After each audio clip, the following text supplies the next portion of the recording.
नमस्कार, मैं दीपक शर्मा और मेरे YouTube मंच पर आपका स्वागत। दोस्तों, अडानी ग्रुप पर, देश के सबसे ताकतवर इंडस्ट्रियल ग्रुप पर रोज नए इल्जाम लग रहे हैं और हर इल्जाम पहले से कहीं ज्यादा संगीन है। और अब तक जो आरोप लगे हैं अडानी ग्रुप पे, उसमें प्रमुख है मनी लॉन्ड्रिंग का आरोप। मनी लॉन्ड्रिंग का, बाहर से पैसा लाने का, काले धन का आरोप है, शेयर बाजार में घपले का आरोप है, कोयले के इंपोर्ट का आरोप है। और आज जो उन पर फ्रेश चार्ज लगा है, फ्रेश आरोप जो आज लगा है, वो आरोप है कि बेनामी कंपनियों से, विदेश की कुछ बेनामी कंपनियों से अडानी की कंपनियों में पैसा लगाया जा रहा था। ये चार्ज है, लेकिन गंभीर है। अब ये आरोप अगर ये आरोप बिरला पर होता, कुमार मंगलम बिरला पर होता, ये आरोप हमारे उद्योगपति गोदरेज पर होता, या ये आरोप महिंद्रा पर होता, या ये आरोप मुकेश अंबानी पर भी होता, तो कम से कम इस सरकार को मुकदमा तो दर्ज करना ही पड़ता। लेकिन बात क्योंकि अडानी की है, मोदी जी के मित्र की है, तो मुकदमा तो छोड़िए, जांच भी किसी मामले में नहीं हो रही है। और इस बीच दिल्ली में जो सबसे बड़ी चर्चा है आजकल, वो ये है कि सुप्रीम कोर्ट में अडानी के खिलाफ जो मामला चल रहा है, उसमें भी एक्शन नहीं हो रहा है। सवाल इस बात का है कि क्या देश की सबसे बड़ी अदालत अडानी ग्रुप पर एक्शन लेने में हिचक रही है? क्या दौलत इस कदर हावी है कि ऊपर से नीचे तक सब खामोश हैं? इस पर भी चर्चा करेंगे। लेकिन दोस्तों, इससे पहले दो अहम मामले आपके सामने रखने जा रहा हूं। जो सबसे ब्रेकिंग न्यूज जो संजय सिंह कैंप से आ रही है, आम आदमी पार्टी के फायर ब्रांड नेता संजय सिंह, उनके कैंप से जो खबर आ रही है, वो खबर ये आ रही है कि संजय सिंह को बकायदा ऑफर किया गया था कि वो अडानी के मामले में सवाल उठाना बंद करें, अडानी के मामले पर खामोश हो जाएं, सब कुछ ठीक हो जाएगा, कोई केस नहीं दर्ज होगा। और संजय सिंह के करीबियों का यह भी कहना है कि जो वाइस प्रेसिडेंट हैं, चेयरमैन हैं राज्यसभा के, देश के उपराष्ट्रपति जगदीप धनखड़ साहब ने बकायदा संजय सिंह का हाथ पकड़कर कहा था कि थोड़ा ठंडा रहो, यानी मतलब थोड़ा सा इत्मीनान से चलो, ज्यादा गरजो नहीं। अब ये इशारा अडानी पर भी हो सकता है, लेकिन सवाल यह है कि संजय सिंह कैंप का कहना है कि उनको ऑफर दिया था कुछ लोगों ने कि अडानी पर साइलेंट रहिए। संजय सिंह नहीं माने तो फिर लिकर केस उन पर भी खोल दिया गया। इस वक्त संजय सिंह जेल में है, बेल होना दूर की बात है। तो पहले राहुल गांधी जिनकी सदस्यता गई, फिर संजय सिंह जो जेल गए, और तीसरा टारगेट तो आपको पता ही है, टीएमसी की फायर ब्रांड सांसद महुआ मोइत्रा। और महुआ मोइत्रा का यह कहना है कि उन्हें भी ऑफर दिया जा रहा है। इशारा उनका भी अडानी ग्रुप की तरफ है कि अडानी पर साइलेंस रखिए, अडानी पर खामोशी बरतिए, सब कुछ ठीक हो जाएगा। आप सुनिए महुआ मोइत्रा जी को। Even last week, I was given a message that end all this, please end all this. Just keep quiet for 6 months on Adani till the election. 6 महीना बस चुप रहिए, सब कुछ ठीक कर दो। दोस्तों, सवाल ये भी है, जो बिग क्वेश्चन है, कि एक तरफ अडानी पर चुप रहने के लिए, अडानी और मोदी के लिंक्स पर चुप रहने के लिए सब कुछ ऑफर किया जा रहा है, जन्नत का सारा मजा ऑफर किया जा रहा है, हाथ पर रख दिया जा रहा है। और दूसरी तरफ अडानी पर जुबान खोलने पर, अडानी के खिलाफ बोलने पर, अडानी और मोदी के बारे में बोलने पर, भ्रष्टाचार पर बोलने पर जेल इंतजार कर रहा है। यानी अडानी ही आज की तारीख में सबसे बड़ी ताकत है। सीबीआई भी मैं हूं, ईडी भी मैं हूं, इनकम टैक्स भी मैं हूं, डीआरआई भी मैं हूं, सेबी भी मैं हूं, रा भी मैं हूं, प्रधानमंत्री भी मैं हूं और अडानी भी मैं हूं। क्या करोगे ऐसी स्थिति में आप? अब दोस्तों, जो खबर गोदी मीडिया आपसे छुपा रही है, अखबार छुपा रहे हैं, टेलीविजन छुपा रहे हैं, उस खबर को आज मैं टाइगर के साथ उसकी हर परत में जाने की कोशिश करूंगा, सारे तथ्य आपके सामने रखूंगा। लेकिन विपक्ष ने जो आज चार्जेस लगाए, विपक्ष के जो आज आरोप हैं अडानी पर या अडानी और मोदी के लिंक्स पर, मैं चाहता हूं उस पर मुझे आप 2 सेकंड दीजिए तो मैं आपको उसकी जिस्ट बता दूं। जयराम रमेश जो कांग्रेस के सबसे बड़े नेता हैं, मुख्य प्रवक्ता हैं, उन्होंने तीन बुनियादी तौर पे तीन आरोप लगाए हैं अडानी पर। पहला आरोप उनका ये कहना है कि अडानी ग्रुप राउंड ट्रिपिंग यानी पैसे को घुमा रहा है, विदेश से यहां ला रहा है, यहां से विदेश ले जा रहा है, राउंड ट्रिपिंग का आरोप लगाया है। मनी लॉन्ड्रिंग का आरोप है, काले धन का आरोप लगाया है बड़े पैमाने पर जयराम रमेश ने।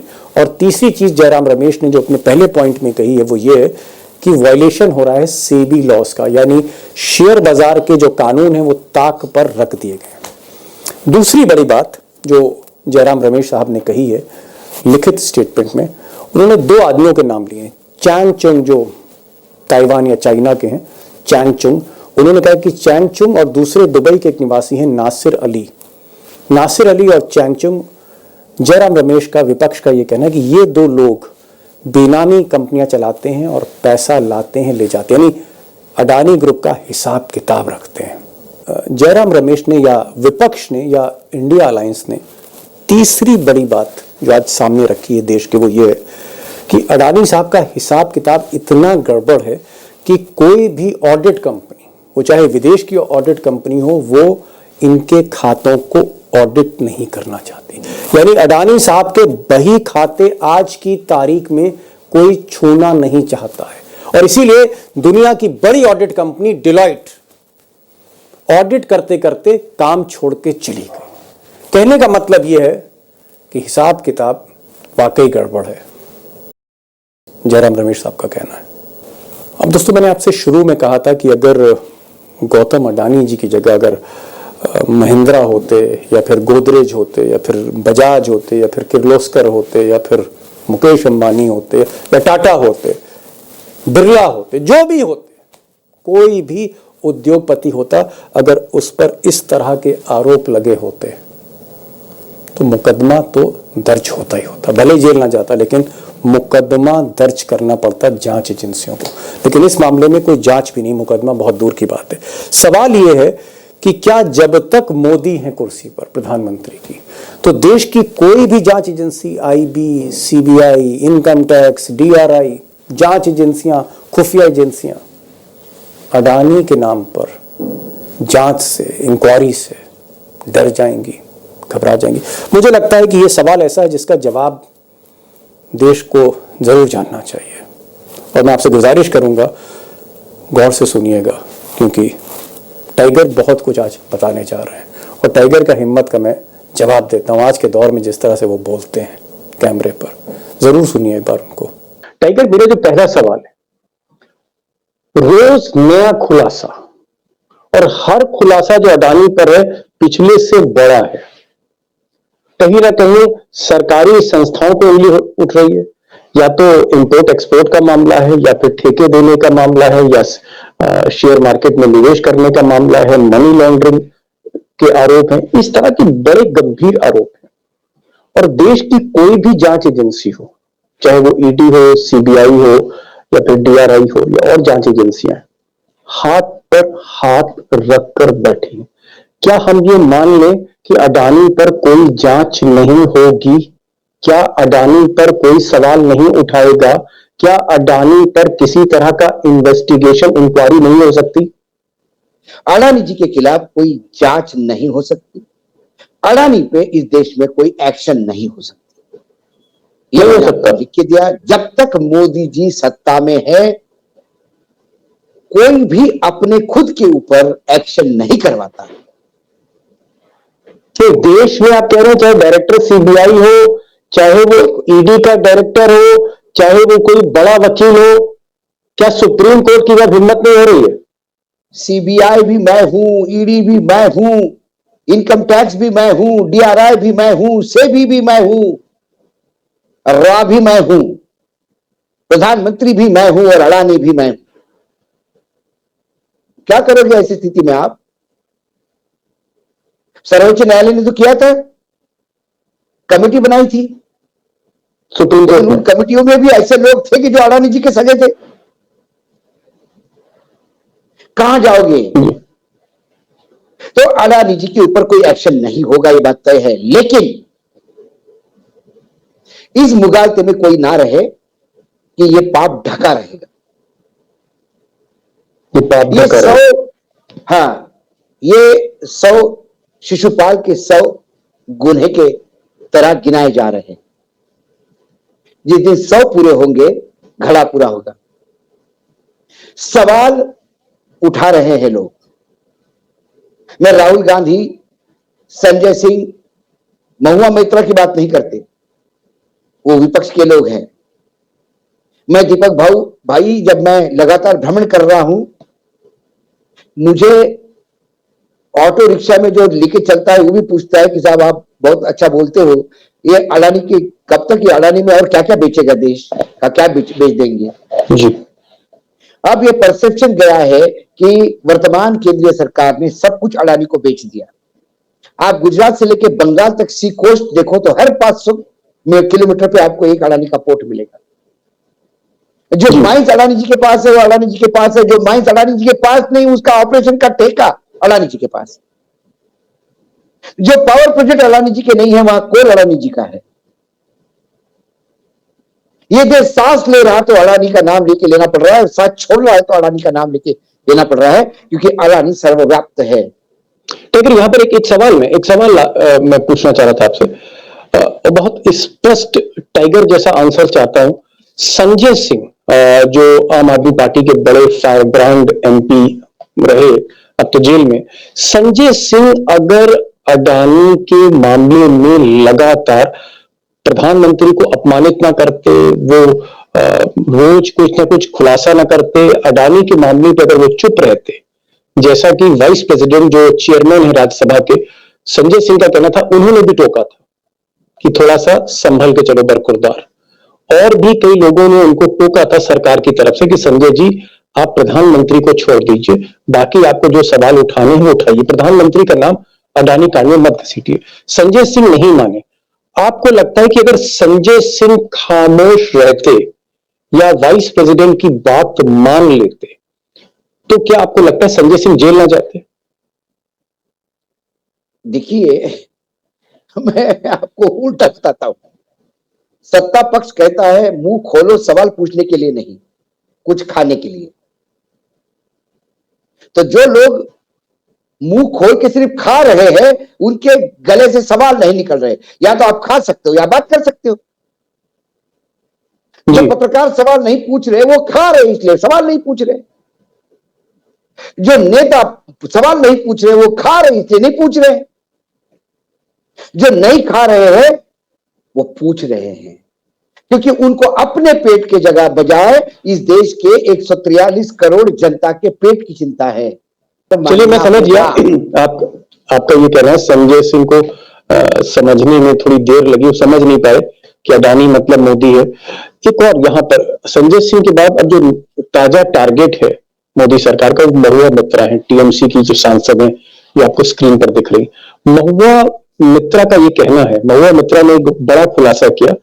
उन्होंने कहा कि 2 सांसद 2 एमपीज आए थे, उन्होंने अप्रोच किया था और महुआ मित्रा से कहा था कि आप जाके अडानी साहब से बात कर लीजिए, अक्रॉस द टेबल बैठिए, बातचीत करिए और इस मामले को रफा दफा करिए, आपको कोई परेशानी नहीं होगी। लेकिन महुआ मित्रा ने कहा कि मैं अडानी पर चुप नहीं रहूंगी, मैं खुलासे करती रहूंगी। और जब ये मामला उनके खिलाफ शिकायत दर्ज हुई एथिक्स कमेटी में, उस बीच महुआ मित्रा का कहना है कि उनको फिर एक बार कहा गया कि आप अडानी पर, प्रधानमंत्री पर बोलना बंद कर दो, हम मामला रफा दफा करा देंगे। क्या महुआ मित्रा अगर अडानी जी से मिल लेती, एक कंप्रोमाइज हो जाता तो ये मामला ना होता महुआ मित्रा पर भी? यकीनन नहीं होता, यकीनन नहीं होता। दर्शन हीरानंदानी का जो एफिडेविट है, उस एफिडेविट के 12 पॉइंट में कुछ पॉइंट ऐसे हैं कि जो हास्यास्पद है। वो ये कहता है कि महुआ मोइत्रा इंटरनेशनल फेम होना चाहती थी, अंतरराष्ट्रीय स्तर पे विख्यात होना चाहती थी, इसीलिए अंतरराष्ट्रीय स्तर पे विख्यात नरेंद्र मोदी का कैरेक्टर असैसिनेशन करना चाहती थी। लेकिन मोदी जी के कैरेक्टर इतना स्ट्रांग है कि वो असैसिनेट नहीं कर पाई, इसलिए अडानी जी के कंधे से बंदूक चला के वो अडानी जी को समाप्त करना चाहती है और मोदी जी को बदनाम। ये दर्शन का दर्शन शास्त्र है। तो आप ये मानते हैं कि संजय सिंह और महुआ मित्रा अगर इन्होंने कंप्रोमाइज कर लिया होता, ये कंप्रोमाइज ना किया होता, पैसे नहीं लिए होते, ये गलत बात मैं कह रहा हूं, पैसे की बात मैं नहीं कर रहा हूं, अगर ये चुप हो जाते, थोड़ा सा अपने को दिल पर पत्थर रख लेते और अडानी पर सवाल ना करते, तो क्या आज ये दोनों सांसद पार्लियामेंट में होते? क्या आज ये दोनों सांसद, इन पर कोई आंच ना आती, संजय सिंह जेल ना जाते और महुआ मित्रा पे ये मामला दर्ज ना होता एथिक्स का? बिल्कुल, संजय संजय सिंह, महुआ मित्रा कुछ नहीं होते। अब महुआ मित्रा को उसके बाद शायद दर्शन हीरानंदानी से कुछ लेने की जरूरत भी नहीं पड़ती, वो सब इसी इसी जगह से आता है। आपको क्या लगता है? जी, मैं मेरा स्वयं का बता देता हूं। मेरे परिवार में मेरे लोग मुझे समझाने लगे हैं कि आप थोड़ा संभल के रहिए, हमने सुना कि अडानी जी बहुत नाराज है आपसे। जी, इसने तो उनको कहा है ये। जी, तो ये तो बातें हो रही है, लेकिन जी। सत्य बोलना, इसकी कीमत चुकानी पड़ती है। देखिए दीपक भाई, सच की सदियों कीमत का है। इतिहास है, सत्य की कीमत है। देखिए, एक थोड़ा सा ऐसा सवाल है जो मुझे लगता है थोड़ा सा तल्ख है, लेकिन क्योंकि अभी चर्चा होने लगी है, सत्ता के गलियारे में लोग इस बात की चर्चा कर रहे हैं, और उनका ये कहना है कि सुप्रीम कोर्ट की भी, जैसे मोदी और ये जो अमित शाह यानी जो गुजरात लॉबी है, कहीं ना कहीं जैसे प्रेशर डाल रही हो। जैसे आपने देखा कि आज संजीव खन्ना जो जस्टिस हैं, सुप्रीम कोर्ट के जज हैं, उन्होंने मनीष सिसोदिया की बेल खारिज कर दी, जबकि जब वो बहस कर रहे थे तो उन्होंने कहा था कि मनीष सिसोदिया के साथ नाइंसाफी हो रही है। लेकिन अचानक आज लोगों ने देखा कि जज साहब ने बेल ही खारिज कर दी। क्या चंद्रचूड़ जैसे एक बहुत ही ईमानदार जज होने के बाद ये जो गुजरात लॉबी है, क्या सुप्रीम कोर्ट को प्रेशराइज कर सकती है? प्रेशर नहीं होता, डील्स होते हैं। मैं माफी चाहता हूं, आपने प्रेशर, मैं ये नहीं कह रहा हूं कि कुछ डील हुआ होगा। प्रेशर नहीं होता, सर्वोच्च न्यायालय प्रेशर में नहीं आ सकता जब तक उनके कुछ अपने, कमजोरियां ना हो। जस्टिस काम जानते कि महिलाओं का एक कुछ लफड़ा आ गया था, तो वो खुद को ही क्लीन चिट दे दी उन्होंने, तो उसके तहत बहुत सारा चीज उन्होंने की। रंजन गोगोई की बात कर रहे हो, तो मामला सार्वजनिक था, एक महिला के ऊपर उन पर आरोप लगा था। जी हाँ, आरोप लगे थे और उन्होंने खुद को ही क्लीन चिट दिलवा दी। वो भी एक ऐतिहासिक फैसला है। खुद के ऊपर आरोप, खुद ही गवाह, खुद ही आरोपी, खुद ही जज और खुद को ही क्लीन चिट। प्रेशर हो सकता है, प्रेशर हो सकता है, लेकिन प्रेशर के सामने मैं ये बार बार कहता हूं, मैं जब दीपक भाई कोर्ट में बहस होती है, मैंने कई ऐसी चीजें देखी कि मैं ये अवमानना नहीं करना चाहता, लेकिन खुलकर बोलिए, अगर देखा जाएगा जो जज है वो भी एक इंसान होता है और इंसान में कुछ कमजोरियां भी होती है। बिल्कुल। ठीक है, मैं सबसे इंपॉर्टेंट क्वेश्चन पे आ रहा हूँ, लास्ट क्वेश्चन पे आ रहा हूँ, बहुत इंपॉर्टेंट। आपने खुद कहा और आप कई बार कह चुके हैं कि जब तक नरेंद्र मोदी जी प्रधानमंत्री की कुर्सी पर है, उनके पास प्रचंड बहुमत है, तब तक अडानी जी पर कोई उंगली नहीं उठा सकता, अडानी पर आंच नहीं आ सकती। ये आप मेंटेन कर रहे हैं, यानी आप ये मानते हैं कि रोज, मैं सवाल पूरा, मैंने सुधारना करता हूं, एक मिनट। मैंने ये कहा, जब तक नरेंद्र मोदी जी दिल्ली में सत्ता में इस बहुमत के साथ है, तब तक अडानी जी पे कोई एक्शन नहीं हो सकता। हाँ, उंगलियां तो सारे अंतरराष्ट्रीय एजेंसीज उठा रही है, उंगलियां अपने देश की एजेंसीज उठा रही है, उंगलियां पत्रकार उठा रहे हैं, उंगलियां सामान्य लोग उठा रहे हैं, उंगलियां उनके व्यापार के जगत के लोग उठा रहे हैं, उंगलियां शेयर इन्वेस्टर उठा रहे हैं। जी, मैं अपने सवाल कुछ फिर से ठीक कर देता हूँ, ड्राफ्ट कर देता हूँ, रीड्राफ्ट कर देता हूँ, संशोधन करता हूँ आपके कहने पर। जब तक मोदी जी प्रधानमंत्री की कुर्सी पर बैठे हैं, आपका ये कहना है कि गौतम अडानी पर कोई सरकारी एजेंसी जांच नहीं करेगी, ये आप कह रहे हैं।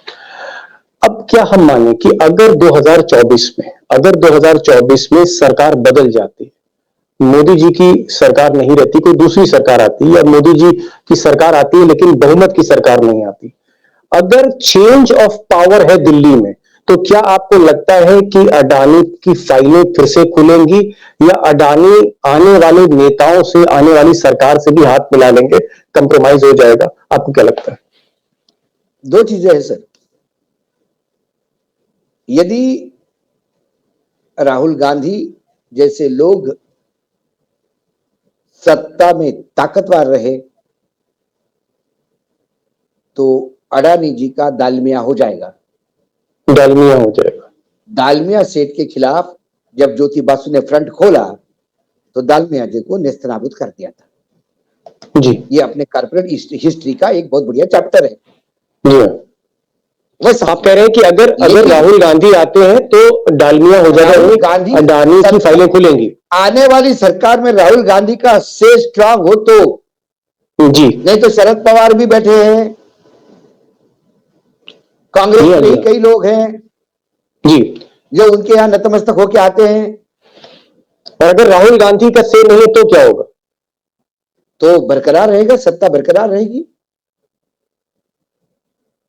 ये ऐसा ही भ्रष्टाचार करते रहेंगे, लोगों को बांटते रहेंगे, एजेंसियां सरकारी अधिकारियों को पेरोल पे रखते रहेंगे, अपने यहां बड़े बड़े सपने दिखाते रहेंगे, पत्रकारों को खरीदते रहेंगे और इस देश को बेचना बरकरार रखेंगे।